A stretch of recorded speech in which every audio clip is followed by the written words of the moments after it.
of the listeners to our show are leaders of and founders of small and medium-sized enterprises who right now struggling with talent, struggling even maybe to craft a vision for the future, maybe stuck in the balls of the business, wanting to free themselves from the day-to-day. Why is decarbonisation important to them, and why as a business should they be concerned with this?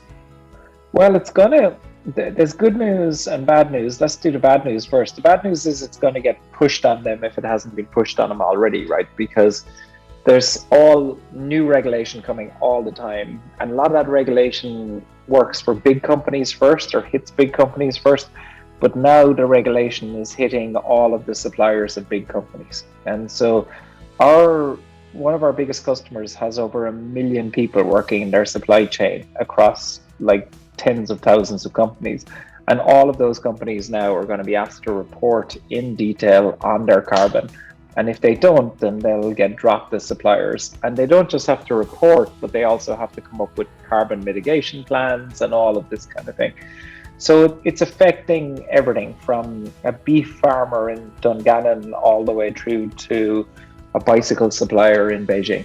You know, it's everybody. And so that's the bad news. The good news is that I think a lot of people feel bad about carbon and climate change, and they'd like to do something about it anyway. So, and also there's a huge financial gain in if you are the most energy efficient supplier of your customer, then you can charge more, right? And if you're the greenest supplier, then normally you can charge more. There are certain sectors where that's not true, but almost every sector that's true. So actually you can save more money, and you can make more margin if you do this. The one thing that is true is if you don't do it, you're dead within the next 5 or 6 years. So don't worry about it.